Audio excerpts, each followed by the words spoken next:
Where did we go wrong, Doctor? I mean, how did it get to this stage?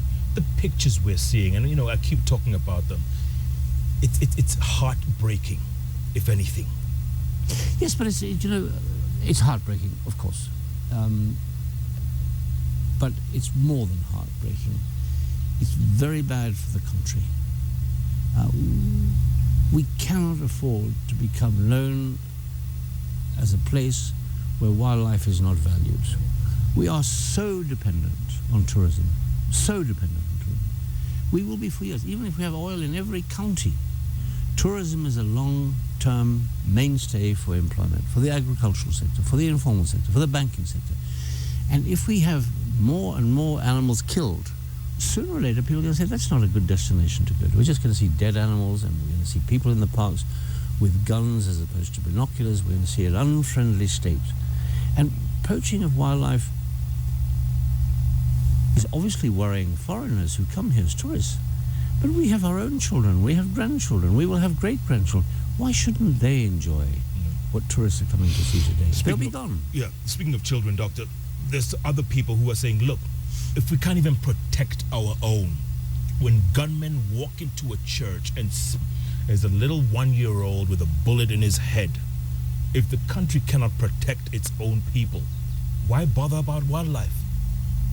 Well, I think we should bother about both, and I think the attacks on society by fundamentalists and criminals is shocking, and it must be stopped. It's not so easy to stop. I mean, terrorism is a much harder battle than stopping poaching. Terrorists can merge back into the community. Poachers carrying 6 elephant tusks can't. A rhino horn isn't something you can put in your pocket. It's much easier to deal with the poaching. It's much easier to deal with information that is going out on a commercial basis. I mean, a lot of this fundamentalism is based on the perception of what the religion allows them to do. Probably not true, but that's how they're treating it.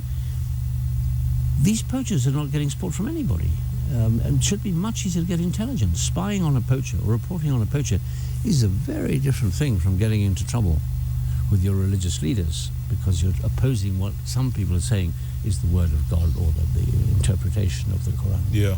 Look, Pejeta, a place where probably one of the most highly secured parks in the country.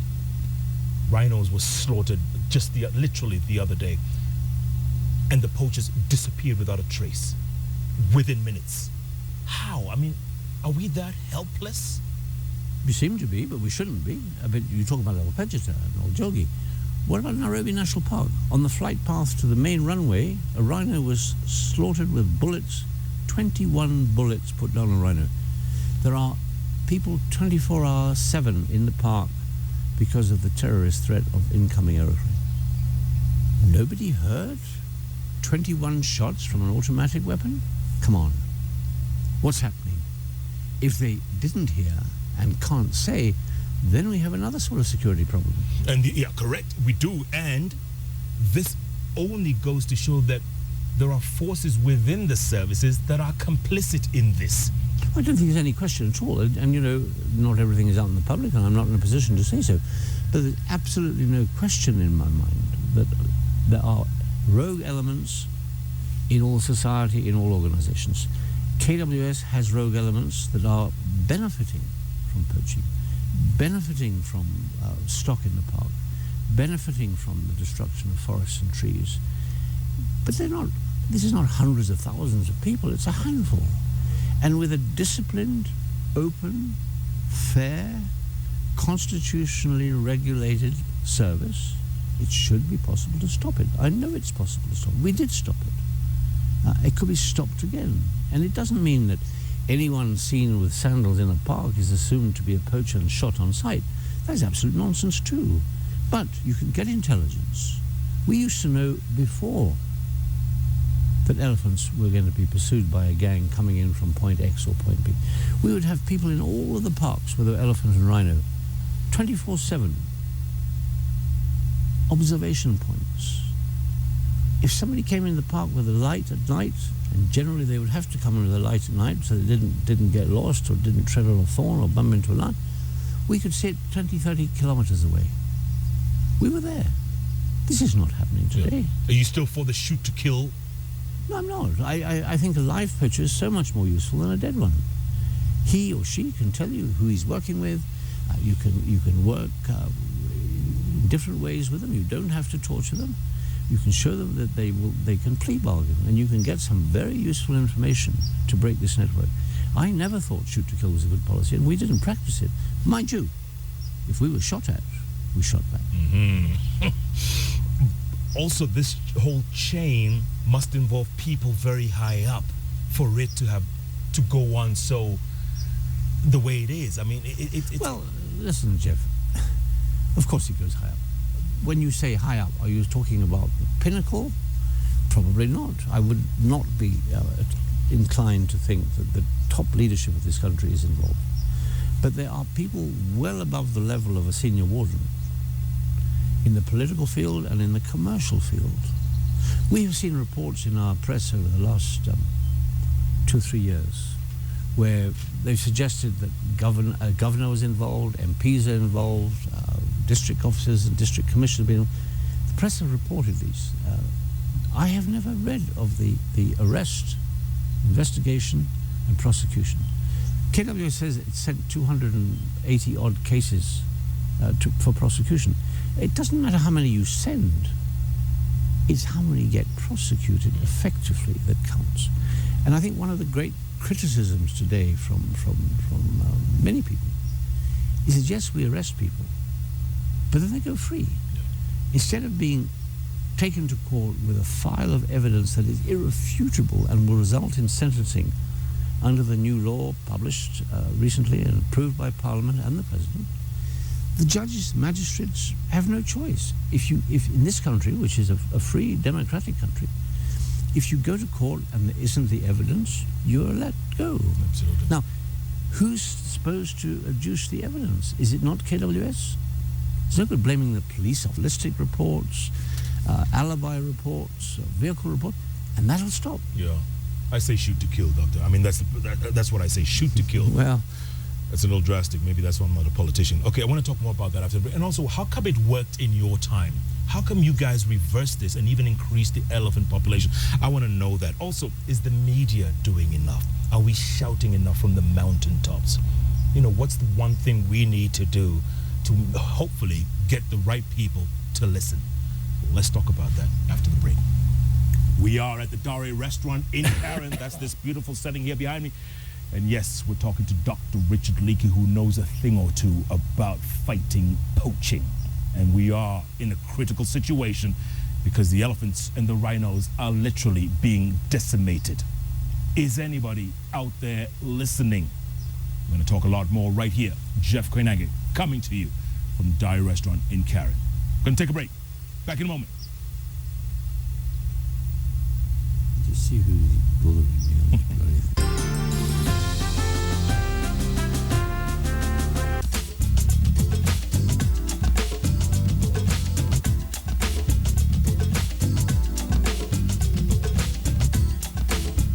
Hapik, it does it all. Saves you time and money. Hapik is coming to your city next.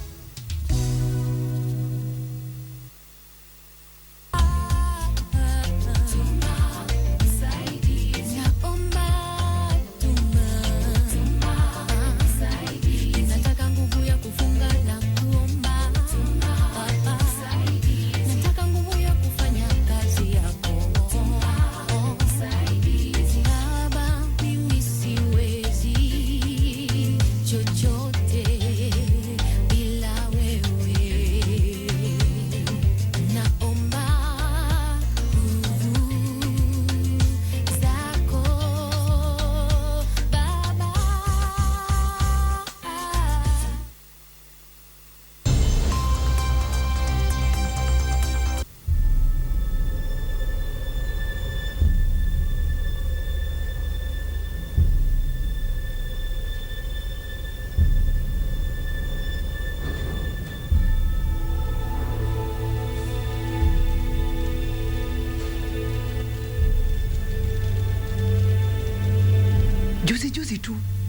alikuja kwa kioski yangu nikidhani ni customer kama kawaida, na alikuwa naka ni mtu hivi hivi, sikuwa namwamini. Nikamuuliza nimuuzie nini, akaniambia hataki kununua, anataka mtu wa nini.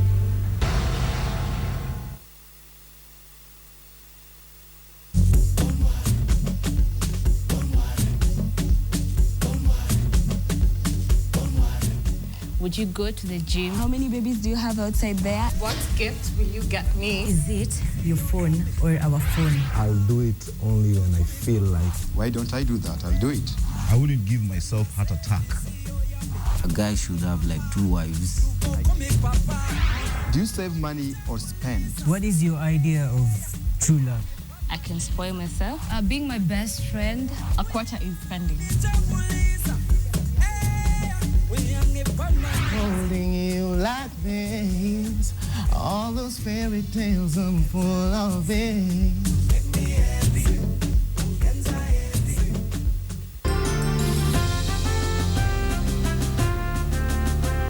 Welcome back to Jeff Koinange. Today we are speaking to Dr. Richard Leakey, who knows a thing or two about fighting poachers. We're talking about poaching and we're talking about corruption, and you know the two are related. Doctor, look, how come things worked in your time? Well, I think they could have worked better, but I think we made a big dent on it. And I think I had a very loyal staff, and any misdemeanor was dealt with. There was no question of, you can't do that to me because I know somebody who can do something to you. There was no question of, let's share this and we'll all get a bit. It was a completely honest, clean, transparent system put in place from every level. Anyone who deviated from that was dealt with in accordance with the rules and regulations of the organization. That has changed dramatically now. I think the recruitment policy has changed. People are getting jobs there who probably weren't the right material for the job that they're being given. There are all sorts of problems. And, you know, I'm really not in a position after so many years to know exactly what it is. But I think transparency is a big issue. I take, for example, I just want to touch on this very briefly because it bothers me. The director of KWS yesterday said that they had 1,081 rhino. Mr. Director, we are talking about Kenyan rhino, which is one species, Diceros bicornis. You're talking about rhino collectively. There are over 400 what they call white rhino, Ceratotherium. White rhino are like Dorper sheep. They were imported from South Africa. There are no white rhino indigenous to Kenya and haven't been for well over 1,500 years. So when we say we've got over 1,000 rhino, we actually have about 600 black rhino by his figures, and I would dispute whether we even have that. Now, if in a country that had over 20,000 black rhino in the early 70s, we're now down to, let's be generous, 600, and poaching is taking place at the level that we're seeing, it cannot last. There may be some rhino left, but are they viable as a breeding herd? Are they viable as a breeding population? And there's no good saying we have 1,081 rhino. It's irrelevant. The question is, are they our rhino? Are they indigenous to this country? Or are they animals that we've imported from somewhere else that never lived in Kenya anyway?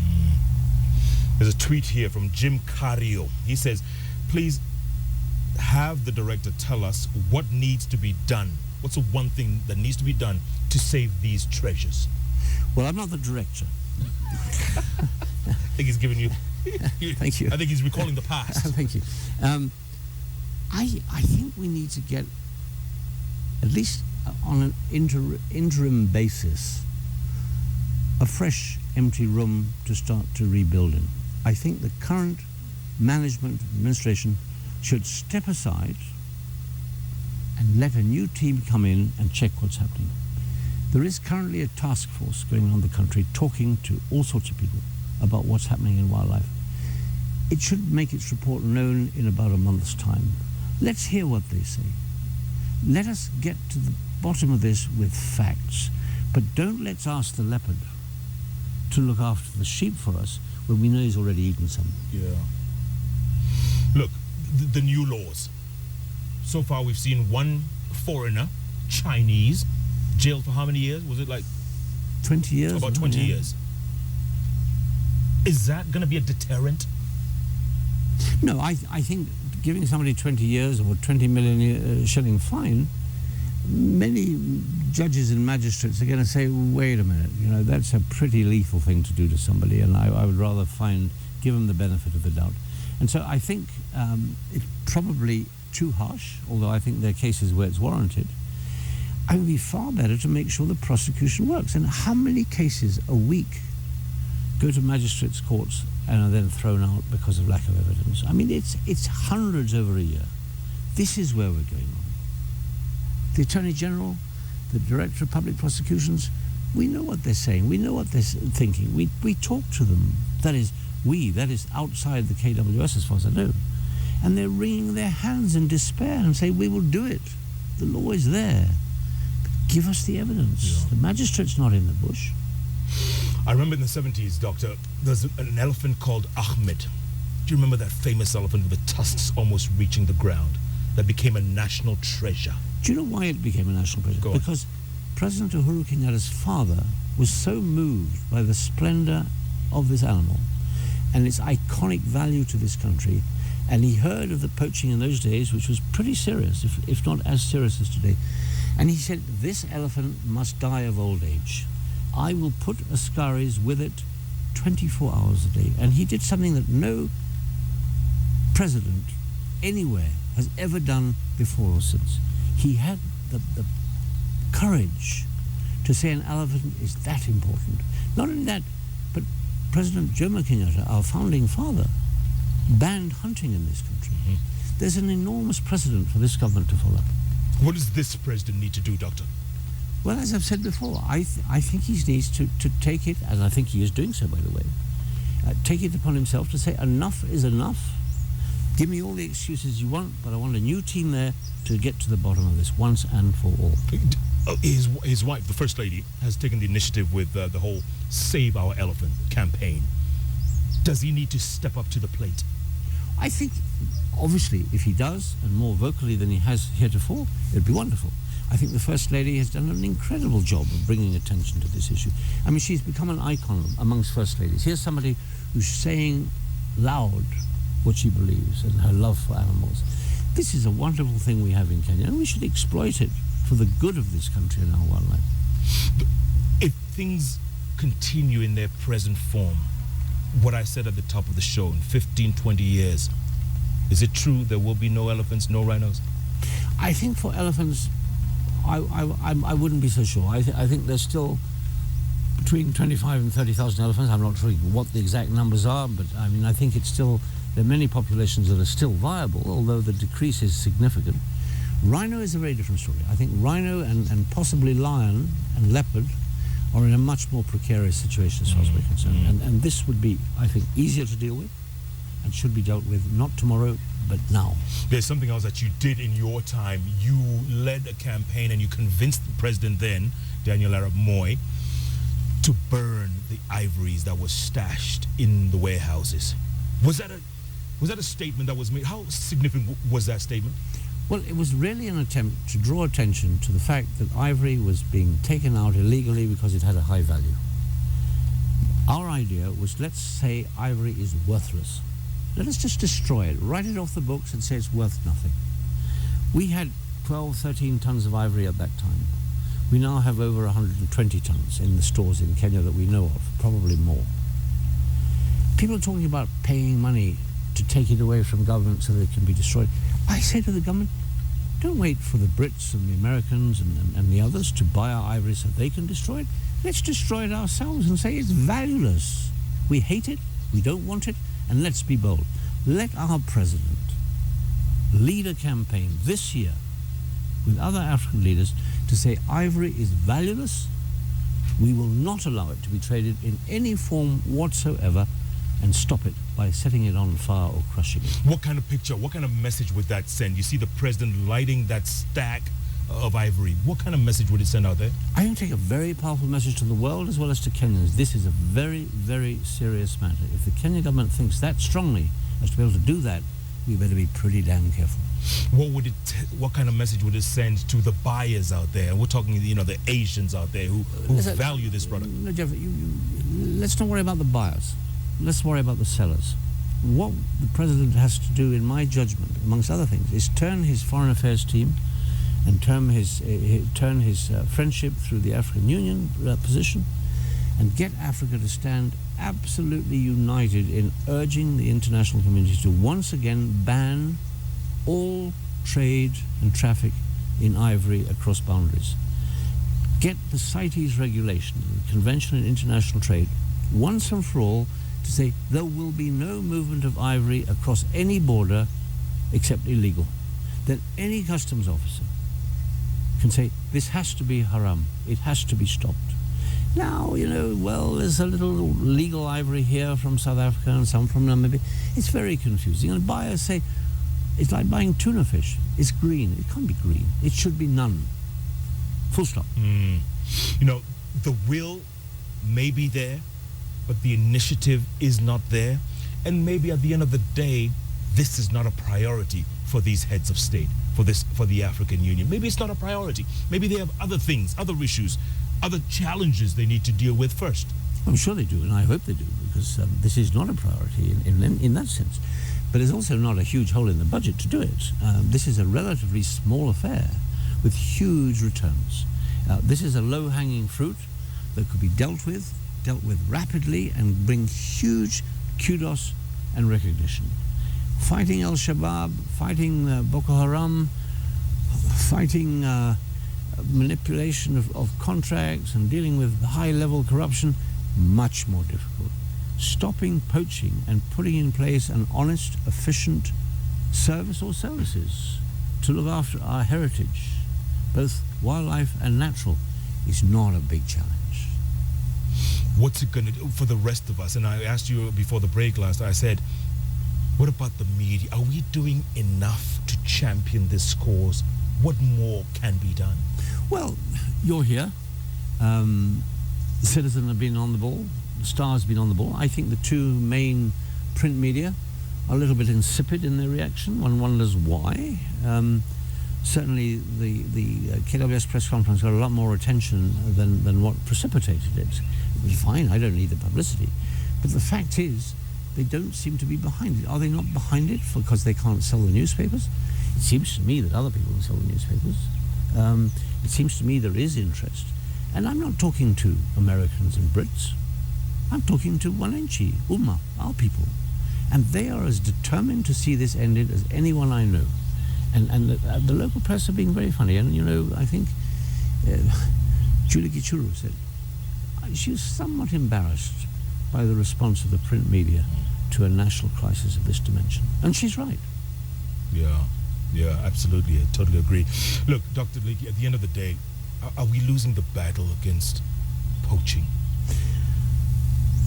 Are we losing it? We're not gaining, but we haven't lost. Is it impossible? No. Is it challenging? Yes. Can it be done? Certainly. Would it take years? Definitely not. It just needs hard-hitting, clear decision-making and absolutely no place for impunity and corruption. It can be done. But clearly we're on the back foot here. Yes, we are, but we've often been on the back foot and we get off it. Kenyans are good at that. And I think the attention that you and Julie and other people are doing is hugely important. I mean, we've got to give the President of the Republic of Kenya a sense that he's doing this for the people of Kenya as well as for his own concerns. I think we will see shortly, I hope we'll see shortly, a response from the House. I think the parliamentarians of this country, both the national parliament and at other levels, are going to be critical. The governors, the counties could do so much more if we gave them an opportunity. The people of this country want wildlife conserved. They want the forests conserved. They want the water conserved. They don't want to see a few people trucking animals, sheep and goats and cattle into a park at night so that they can sell them in the butchery 6 months later fat. They want to be fair. Parks are for wildlife, wildlife's for us. One of the benefits we get from that is employment and taxes, but it's our heritage as a country. But, you know, some people would beg to differ when it comes to MPs. They're too busy debating things like the marriage bill and the homosexuality bill. You know, their priorities are skewed, if you will. Well, listen, I have my own views on the marriage bill and homosexuality bill and all of that. I'm sure we'd be on the same page. But the point is there's some very responsible and good members of Parliament. And I believe, from what I hear, that you're going to see Parliament come out loud and clear that this poaching nonsense and the inability of the authority to deal with it has got to come to fruition. It's got to be dealt with now. But what's going to be the camel that breaks you all's back? Because you have been at this for decades. But what's it going to take? Is it 10 elephants slaughtered in, you know, a park nearby? That, you know, what's it going to take? What's that one incident? Because we're getting there really, really quickly. It's, you know, these poachers are driving us against the wall. I think it's got to be evidence of people's concern. And I think this is why I think the media is so important. You know, we stopped hunting the youth of this country in 1977. The wildlife clubs of Kenya put together a petition of several 100,000 signatures. We marched the first peaceful demonstration in the streets of Nairobi to close down hunting in the curio shops. We took the petition to the minister who gave it to President Kenyatta. Within 3 months, hunting of all forms was banned in this country, and that was a direct result of public pressure from Kenyan youth. I believe it could be done again. I believe the youth, of whom I include myself, should be able to say enough is enough. Whoever you are in government, do something. We must stop this. You know, governments respond to public pressure. Yeah. And arrests have to be made? Big time arrest. I mean, some big name. Oh, not just arrests, but jail sentences. I mean, we arrest lots of people, but the people who are the drivers of this, the agents, the middlemen and the traders, of which there are not very many. I mean, I think we've talked about 20 or 30 before, and you know, yes, I know some of them, but I don't have an investigations department or security department to look after me, and I'll end up in court tomorrow charged with this or that if I don't have my facts straight. Yeah. These charges should be leveled by the authority, not by me. If I know, surely they know. Speaking of charges, Doug, I want to talk this after the break. I want to talk about the big C, corruption, still alive and kicking in this country. A year into this administration, and there are scandals that make Goldenberg and Anglo Leasing look like some cakewalk. Let's talk about that, because you were head at one point. Dr. Richard Leakey, I tell you, this is a conversation we all need to have. Let's keep tweeting. My handle is @Koinange Jeff. The hashtag is JKL. Let's talk. Let's keep talking. Let's shout and scream until somebody in that big white house finally responds. Let's do this. We are coming to you from the Dari restaurant in Carrick, and Jeff Koinange, Not So Live, returns in a moment.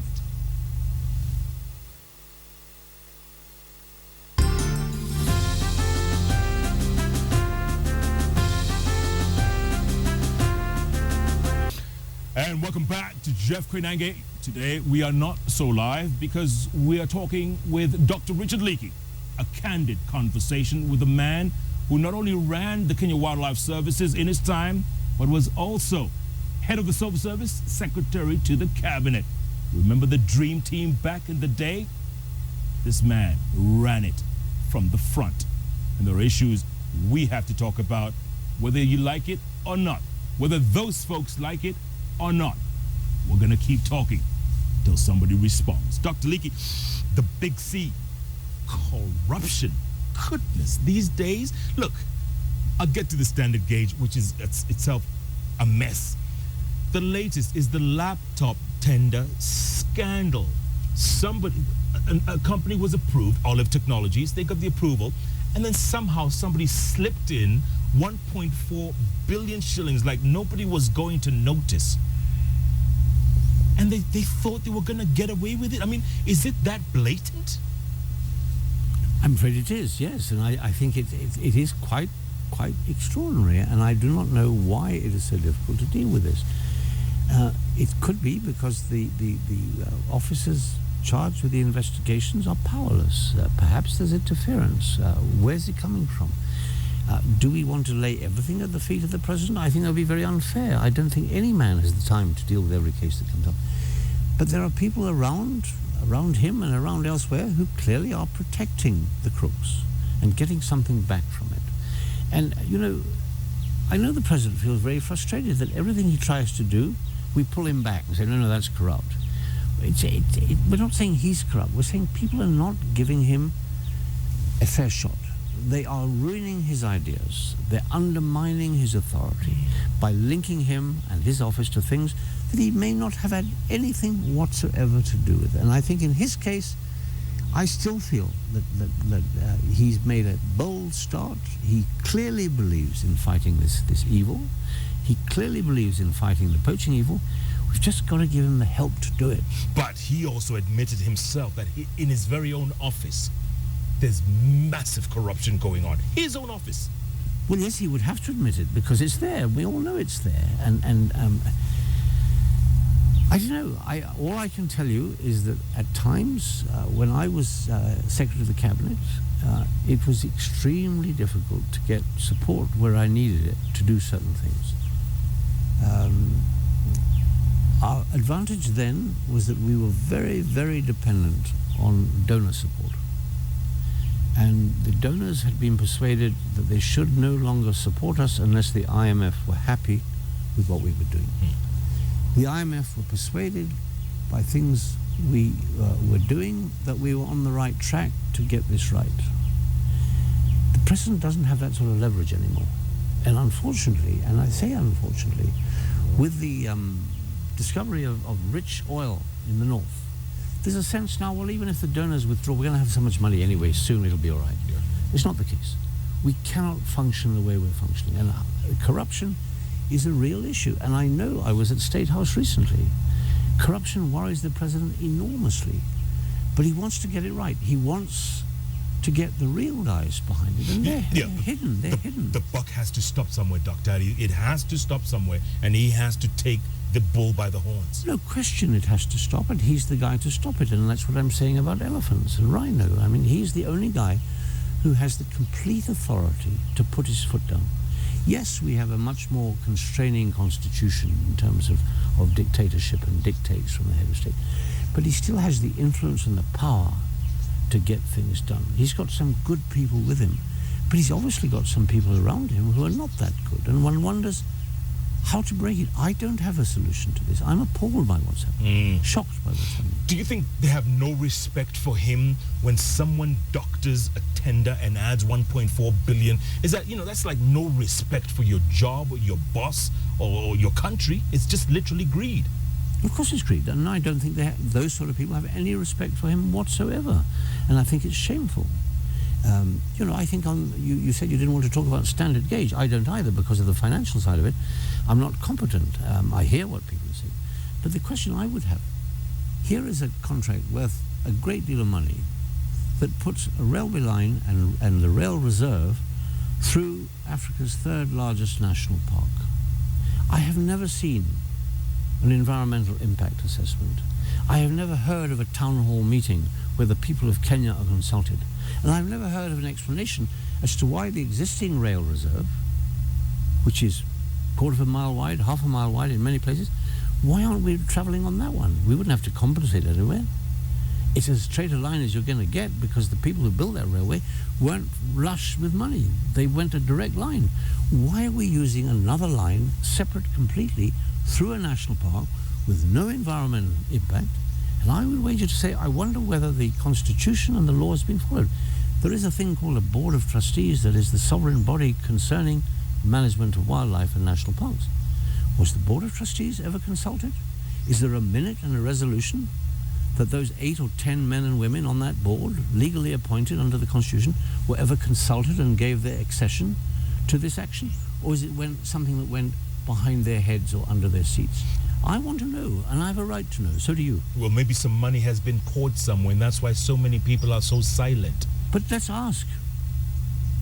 We want to know, and we're not suggesting that the president himself has got a bad idea. Of course we need a high-speed railway. No question about that. I fully support it. We need a new port. I fully support it. But we're paying for it. Why are we paying money for something that is breaking the Constitution. If it costs a lot more money to go along a natural pathway for railway lines, tell us why it does. If the pathway through a national park isn't going to disturb the environment, tell us how that's so. We have a right to know. We're not saying don't do it. We're saying tell us why you think you should do it there, not here. Dr. Ari, I think at the end of the day, Kenyans are very law-abiding. If you make arrests, if you parade big names in front of the media, people will stand back and they'll think twice about making that next billion. Don't we need to do that? Make those arrests, drag those people in front of the cameras, in front of the courts, slam them in the jail and lock the key and throw it away. Yes, I do think so, for sure. And I think our inability to prosecute men and women of power because of fear of what it does either to family relations, ethnic relations, previous deals, is unacceptable. We're too vibrant a nation to continue to put up with what is almost a... I don't know why. Why? I mean, treat us as idiots, but we still want to know why this is being done this way. Is the goodwill eroding, Doc? Because you travel a lot, you go out there, and you know, we had a lot of goodwill coming into this election for the most part. Is that goodwill eroding? I don't think we should take it for granted that it won't if it hasn't.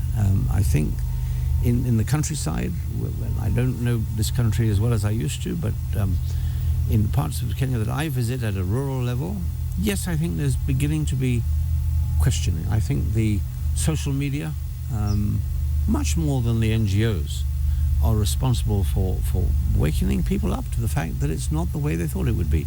And you know, it's easy to lash out at the civil society. I would like to lash out at them too sometimes. But the fact is, we don't even need the NGOs to tell us what's wrong. We know what's wrong, and we're beginning to talk to each other about it. And this is very, very healthy. You founded Wildlife Direct. You've been involved in wildlife for the last half century, if you will. Do you feel that all the work, all the effort you have done and your team has put in is heading to naught now? No. You're slamming into a wall. No. I think we're running into obstacles. We always knew there would be obstacles, but I think the response of the average Kenyan today, the educated, informed Kenyan, I don't mean law school or medical school, I mean people who've been to school and can read and get on the computer and networks and things. I think that the Kenyan population is much more socially and environmentally aware than we've ever seen before. And with that awareness, it'll come right. We can't assume it'll come right, but the chances of it coming right are far better than it was 10 years ago. Yeah. I'd like to revisit this conversation between your grandfather and my grandfather, Canon Harry Leakey and Senior Chief Koinange, who were friends more than half a century ago. What would they be thinking about what we are doing to our country and our future, mortgaging this future of ours? Well, I think on the integrity issue, they would have been appalled for different reasons. One was a devout Christian. I don't know whether your grandfather was a devout Christian, but he was a very serious leader of his people. And in the culture that he was part of, dishonesty wasn't accepted any more than it was accepted in the Christian fellowship that my grandfather belonged to. So I think they both would have been shocked at the ease with which we turn honest people into dishonest people. I don't think that would have impressed them at all. I think on wildlife, I think they'd be amazed that wildlife is an exhaustible resource. I think they would have thought of it as, it can't be possible, there's always going to be wildlife. The fact that now there's evidence that there won't, I think would have actually turned them grey. They would have thought, what on earth has happened? Where have we gone wrong? And then they would have started to find out, as we're doing today, what went wrong. Would they take up their rungus and chop at this new generation? Well, I'm pretty sure your grandfather might have suggested it. I'm not sure my grandfather would. He was much too Christian. Is there hope, Doc, at the end of the day? Is there hope? Because, you know, I'm looking at my 6-year-old. And, you know, he's seen a couple of elephants and rhinos in his time, in his few years. But when he's a grown-up, when he's an adult, there may not be any. I think there really is, and I'm sincere about this, I think there's much to be depressed about. There's much to be appalled about. But it's possible to deal with it. I don't accept that our calamities and our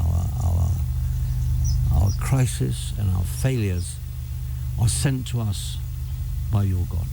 I think they're our own making. And as our own making, we can unmake them or remake them. It is within the powers of our people to put this right. Is the window closing? It's not as big as it was, but it hasn't closed. And as long as there's a space, you have a chance to break through. And I think we must not give up. We must not allow the current situation to depress us. It's to be straightforward. Not to pick a fight because we like fighting, but to pick a fight because you're not doing us justly. We want our animals.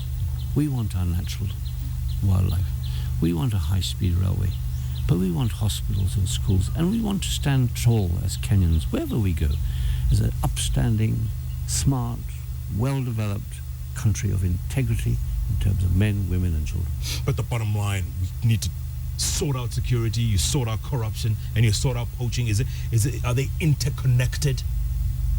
They're all linked to dishonesty. They're all linked to crookedness, yes. And as you've heard me say, I do not understand why some of the worst criminals in this context are seen at church on Sundays and busy on Mondays. I mean, this makes no sense to me. I mean, don't these people go to hell anymore? If you believe they're going to go to heaven, they sure as hell can go to hell, and I think they're already halfway there. And I think we have to get the church to speak out on honesty. I don't hear very much about that anymore. As you said, what's all this about marriage laws and sexuality? It's a private matter. But dishonesty isn't a private matter, it's a national matter. It's a cultural matter. Why don't our religious leaders be more outspoken and strident about persuading us that what we're doing is immoral, it's unethical, it's wrong, and if you like, although I don't take that position, it's sinful. In this country right now, if we continue at our present trajectory, if you will, and I'm talking about everything from poaching to corruption, are we doomed? Well, we're as close to getting doomed as I think we want to get. I don't think you can ever say anything's final. We're not doing the best of the job we should be doing. And who dropped the ball? Is it us? Well, we dropped the ball. No. We've definitely dropped the ball, all of us. We can't blame any one person or any one system. We've dropped the ball. And we know it. We're dropping it still. But it can be redeemed. We can get this back. We can get our groove back, if you will. Well, people say I look through the world with rose-tinted spectacles. I hope I don't. I hope I'm realistic. But I also find an awful lot of people going around saying nothing can be done, and they do nothing. I would rather say something can be done and try to do it. Let history judge us. But don't judge us as a bunch of wimps who couldn't do anything except complain. Judge us as a group of people who really tried. Circumstances may not have been ideal, but we can do it if our back's to the wall, and it surely is to the wall. If the president called you today and said, Daktari, look, we have a problem. Can you help sort this out? Do you have the energy? Do you have the legs, pardon the pun, to do it? Can you do it? Will you take up that challenge? Well, he hasn't called me, and I'm not sure that he will. But to reassure him and everyone else, I won't run away from responsibility if I'm asked to take it on. You would do it? I'll do something. But if it's genuinely wanted, yes. Yeah. But you have to deal with KWS. Why? Can you sort it out? We don't have to deal with KWS. I have to deal with the existing organization that calls it KWS. KWS is a good organization. They're good men and women. They're brave men and women. They're people who give their lives. I honor that organization. I would do anything to help that organization. It's just the bad eggs I won't do much for except kick them. Yeah, but at the end of the day, we're losing this war. I mean, let's face it, we're losing it. If press conferences like the ones are being given by KWS...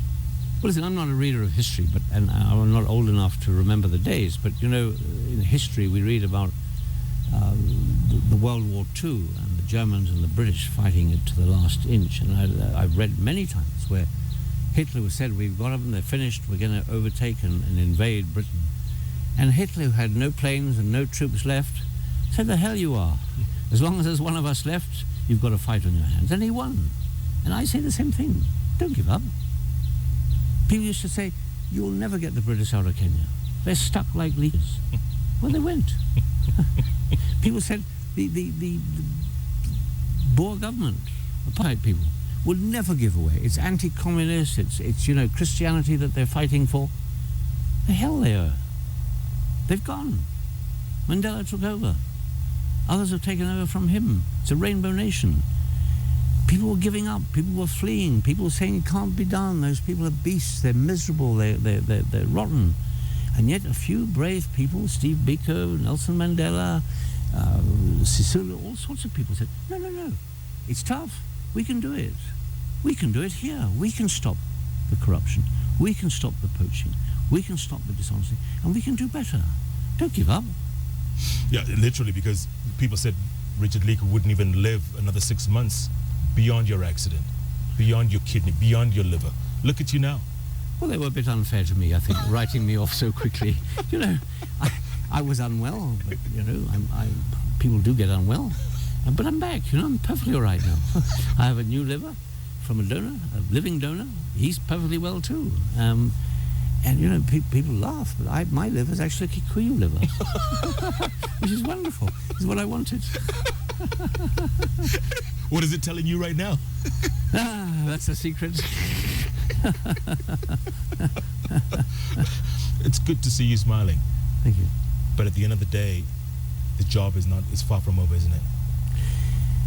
Jeff, the job is not over. I applaud the people in the media, the people in the shops, people in business who accept the job is not done and continue to fight. I despise those who say it's impossible. It's not impossible. We can do it. But we need to work together. We need to put aside our differences. We need to put aside our sort of short-term view. We've got to see Kenya for what Kenya will be. And we've got to help it get there quicker. And we don't have to have no rhino. We don't have to have no elephant. We don't have to have no lion. We know what's happening. It's not a pestilence from above. It's dirtiness of our own people who are charged with the responsibility of looking after it. They can be controlled. We can do it. I'm absolutely certain that poaching of rhino, poaching of elephant, the destruction of our national parks, the ripping off of our national assets in corrupt deals can be stopped. But it takes all of us to weed out the bad ones. Yeah, but it must be very depressing when and I was talking to Dr. Paula Kumbi the other day, and she knows the names of the elephants. She literally knows the names of families of elephants. And then the next day or weeks after, they are, they're being shown as front page pictures, hacked, still alive, suffering, decimated. It must be depressing. Of course it's depressing. But if you lose relatives in an accident, you lose relatives in terrorist acts like the Westgate, of course it's depressing. But you don't wrap up your bags and find a coffin for yourself because you're depressed. It adds to your sense of outrage, I think, to know these elephants and to know that they've been slaughtered. And you owe it to your friendship and love of animals to stand up and be counted. Take a little pain yourself by fighting back. Got 30 more seconds, Doctor. I'm going to leave that to you to address the president, and that's your camera over there. What would you tell him if you were to talk to him? Well, first of all, Mr. President, I think you've got a tremendous challenge ahead of you. I think it can be done. There are many of us who will help you in any way we can to put the wildlife sector back on its feet with integrity, openness, and hope. Well put, Doctor. Santisana, keep fighting the fight. Okay. It's going to take all of us, isn't it? Thank you. Well done. Thank you. Good job.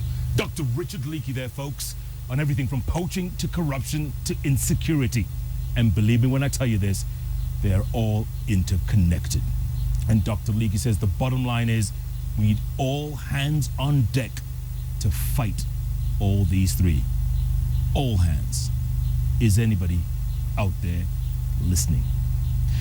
Tomorrow night, remember that police constable who gave his entire salary to the Kenyans for Kenya initiative 3-4 years ago? Well, guess what? He wants to give an entire month's salary towards baby Osinyo, the 1-year-old with a bullet in his head. He wants to give his policeman's salary for that and try and bring Kenyans together for a worthy cause. That's tomorrow night, 10 p.m. live, right here on Kenya's television network. Thanks so much for watching. Keep watching. and keep tweeting at Koinange Jeff, #JKL. Because the minute we stop talking, you know it's the minute we start fighting. Let's not go down that slippery slope. Thanks again for watching. Good night and good luck.